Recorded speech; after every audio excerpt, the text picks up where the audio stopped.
greet your mountains, our rivers greet your rivers, our tribes greet your nations. We're very honoured to perform here in Toronto, which is like our second home, thanks to Imaginative. Sisters and brothers from Imaginative are top people, thank you. We come from Aotearoa, New Zealand. Trina is my younger sister who's older than me. We're both from the same tribe. Gee, quicker, right? Ngāti Tūwharetoa in Te Aroa. Toby is from Ngāti Raukawa in Ngaiterangi. And we're the product of mixed marriages, and that's just mighty fine for us. We don't have a problem with it. Because a funny thing happened on the way to the bank. Yes, somebody said in New Zealand, there's no full-blooded Māori left. And we said, well, actually, I don't know why you guys get into this. I'm 21% and I'm two halves, and we're, you know, my ear is Māori and my foot is Samoan.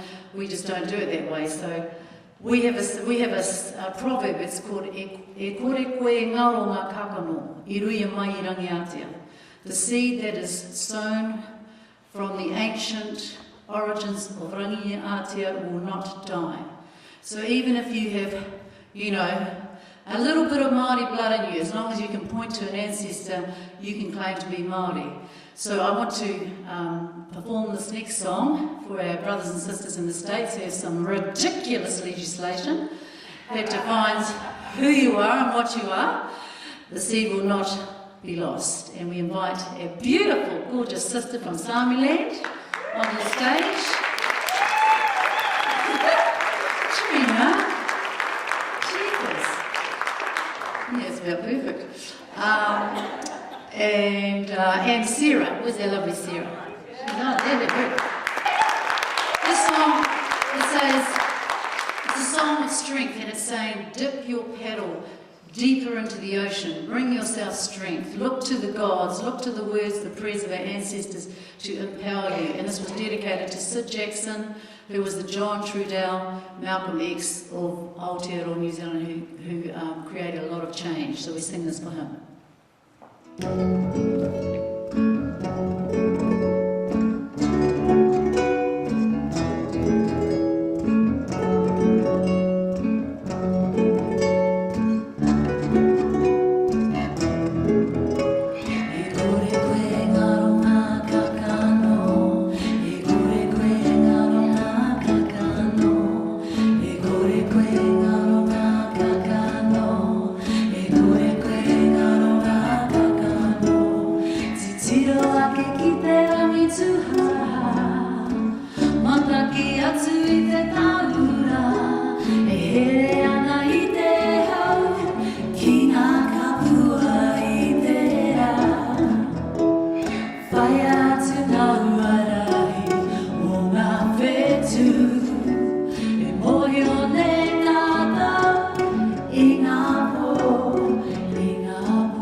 The interesting observation I made tonight was that we're a little bit different from the other performances in that we don't perform any of our tribal material on stage in concert. And there's not many bands that are performing in Māori in our country. We're that colonised and brainwashed that it took a long time for us to actually value our own language and think, I'm going to bust out and I'm going to use chants and I'm actually going to use my language. Because, you know, you just almost shoot yourself in the foot. You're not going to get played on radio or anything. So just even standing here and singing in our language is making a political statement. But also, yeah, our traditional material, our traditional songs and that we keep quite separate from our stage performances. But we like to take elements from those, from our past and sort of bring them in, but we create new ones. This song is on our new album. I've got 20 out the back there. This one was written for the Māori Battalion. During World War II, the Māori soldiers were actually encouraged to go to war, and some tribes said, no, we're not going there, but others went along with it, and they were divided up into tribal sort of platoons, but sort of big ones that covered big districts. And what they did was all the officers were of chiefly lines, so they were high-ranking officers. So it meant you had a bit of a double whammy, I guess, if you're a little wee grunt on the you know, just an ordinary common soldier, because you had these officers who were also in your genealogy more high-ranking. A lot of our soldiers were killed and are buried in places like Allan in Italy and Greece. And we've travelled to those countries, and it's very sad because those young men in the 1940s really embodied our knowledge. You know, they were 2 generations away from when we were fighting in the bush against the British. So we lost a lot. So this is a song that's a tribute to soldiers, and you can think of it not just to Māori soldiers, but to Indian soldiers, Aboriginal soldiers, and all the young men from England and Scotland and everywhere who are lying in graves across and around the world.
The Pacific, where a lot of people come from Northern Europe to, suntan, line in the sand, and forget about all their dramas, is just a hotbed. We've had uprisings and coups and things going on in Fiji, in Kanaki, which is French occupied territory, in the Solomon Islands, in Australia, of course. My brothers and sisters there are fighting for their rights. In Hawaii, there's a very strong Hawaiian sovereignty movement, and Aotearoa there is one, of course.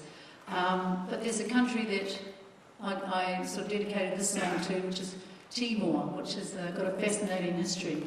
And when countries finally gained their independence from the colonisers, of course some of us can sit back and go, okay, you've got it now. Then we watch and it all turns to custard. And I think we need to understand that it's a long process before the people of the land can actually stabilise and find their way. So with that in mind, I'd like us to think of that as we sing the song. There's probably something we can relate to, the people of Timor.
You can't do anything at all.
traditional style, what we call a mōtiatia, which is an ancient form of singing, vocalisation. It encompasses an old story. Apparently, according to our ancestors, the biggest, most giant eagle of the world is from New Zealand. Bet you didn't know that. Well, the ancestors knew nearly everything. And the reason why we don't have the giant eagle, which we called hokioi, anymore is because it had a competition with the hawk to see which one could fly the highest. And the hawk was a little bit distracted by fires, food, and ladyhawks. I figured it must have been a male hawk. And the eagle just carried on soaring up past the heavens, the seven heavens, up to the Sky Father, where it is now being sustained by the three ancient baskets of knowledge. So part of the song talks about, if I could be like that bird and fly higher and achieve my goals and dreams. This is called kahu.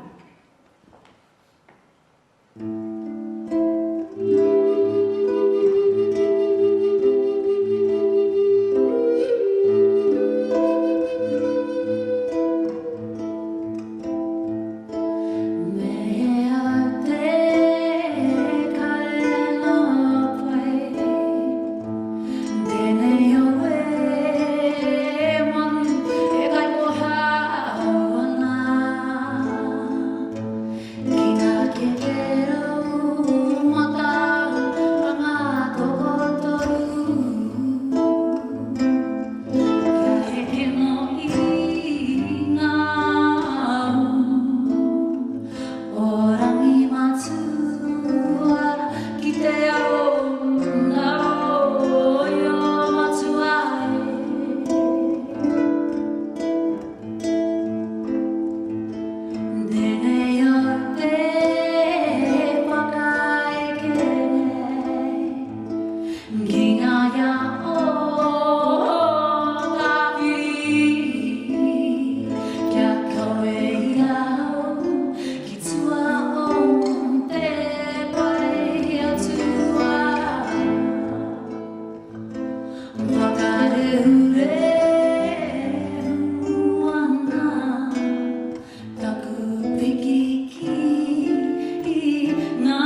There is a beautiful little island that we had the pleasure of visiting a couple of years ago. And when we grew up in the schools in New Zealand, we were told that the Moriori, a particular tribe or nation, were extinct. So we all grew up thinking, oh, poor Moriori. Of course, the flip side of that was they said, you lot, you nasty Māori ate the Moriori. So, we killed them off and we ate them. We didn't just like stick them up against the wall or something. So we were all made to feel bad about it. And generally, white New Zealanders felt pretty good, you see. There was a little out clause.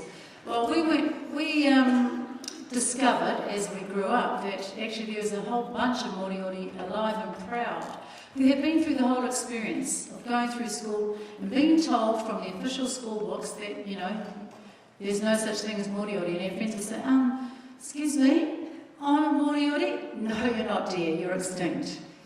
No, we're not. So 2 years ago we were invited to this island to perform a song that I was commissioned to write for the Moriori, who have built their first marae, which is like a big long house. This one is in the shape of an albatross. This island is sort of the last stop before Chile, and it's pretty out there. It's pretty rugged over there, the Moriori. All the trees go like that. It's bloody cold over there. But they're very special people, and over 1,000 years ago, their ancestors decided that they would lay down a peace covenant, and that at first blood, all fighting would cease. That worked until some of our lot went over there and, did some rather horrible things. But the Moriori decided they would like to bring back and revive this peace covenant and offer their island as a venue for peace forums, for international peace talks. So this is a song dedicated to those people who had the foresight 1,000 years ago to think about peace.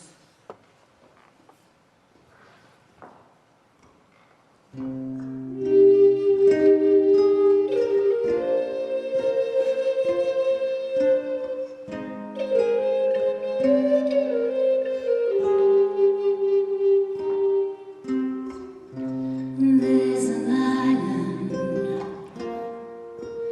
near the sun,